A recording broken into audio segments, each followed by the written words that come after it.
clustered with photos. They've accumulated over years, each one showing a separate moment. All are different.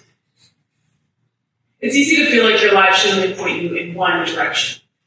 Like you have to decide who and what you want to be as soon as you enter high school.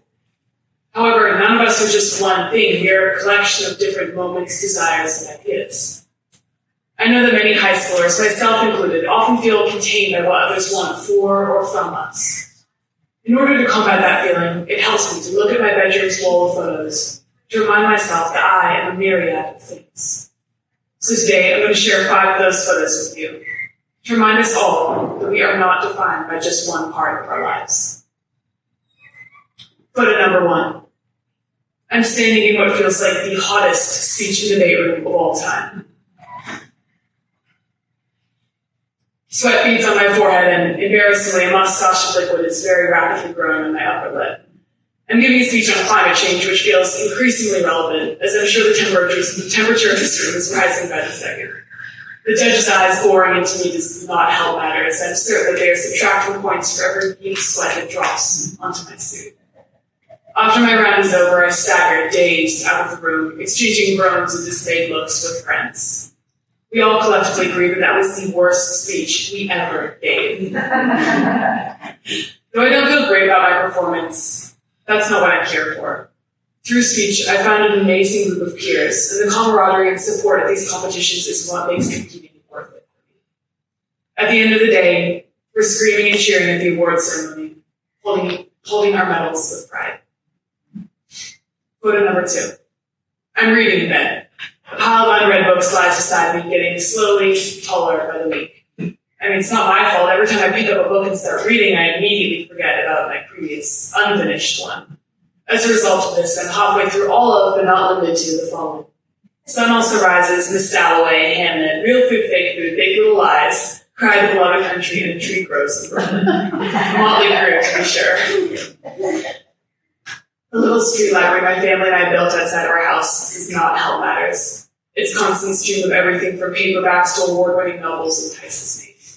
I've been a gluttonous reader from a young age. Books are my escape from stress, responsibilities, and everyday life in general. But more importantly, books have taught me how to be articulate, how to express myself and my thoughts and ideas in ways that I never have been able to before. For that, and for books, I'm eternally grateful. Photo number 3. My knees are weak with relief as I step out of the courtroom. I've just spent the past 4 hours in a deposition, surrounded by my lawyers, the ones who represent me and 13 other youth plaintiffs in a lawsuit called Mahalo versus the Hawaiʻi Department of Transportation. Our lawsuit asserts that the state's Department of Transportation is violating our constitutional rights by operating a transportation system that relies heavily on fossil fuels. The goal for Hawaii to completely decarbonize its transportation sector by 2045, a small step in the right direction towards curbing climate change. The past 4 hours have been a blur of questions, photos, and, once again, sweat. I wince at the fact that my fellow plaintiffs will have to endure a similar grilling. This lawsuit has become a major part of my life. Hawaii is now on track, after this case being settled, to operate a transportation system that is fully decarbonized at 2045. However, our work is far from done. I'm now a plaintiff in a different federal lawsuit called Lighthizer v. Trump. Similar to Namakine versus Hawaii Department of Transportation, Lighthizer is aiming to assert our Fifth Amendment constitutional right to life and liberty by challenging governmental regulations concerning climate change. Looking at these photos on my wall helps me to remind myself that among my day-to-day life of friends, schoolwork, music, and sports, my generation has work to be done that's far bigger than any one of us, and that together we can make positive change in this world. Photo number 4. The sticky smell of wax rises into the air as I curiously sand a leaf-shaped green piece of resin. As I swap out my sandpaper for finer and finer grits, the exterior of my piece grows brighter and brighter. I rest for a second, pausing my aching hands, and look around my play-scattered classroom. Despite the clamor of drills and whacking of paddles, it's peaceful to be here. In this room, I've learned how to mold and shape, how to turn an ugly lump of clay into something beautiful, and how to sharpen resin like a knife. After the hours of work my classmates and I pour into our work, it is incredibly gratifying to see them be selected to be temporarily displayed in a Honolulu Museum Park. I'm proud after not letting the near constant mistakes and failures in our line of work prohibit us from our goal of craftsmanship. Explosions, collapses, and cracks have taught us the importance of not giving up on a project. Instead, we are pushed to experiment with different ways of reviving art that we once thought was hopeless. Photo number 5. My hands thrum with life as my drumsticks dance across the kit. Snare, hi-hat, toms 1, 2, and 4.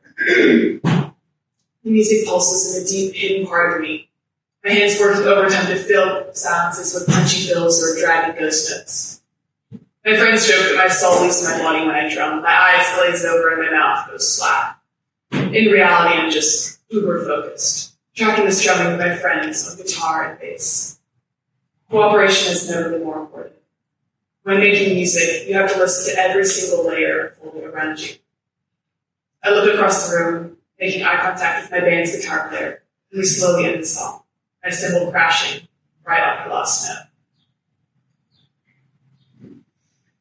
These few photos represent just a few small parts of my life's experiences and passions thus far.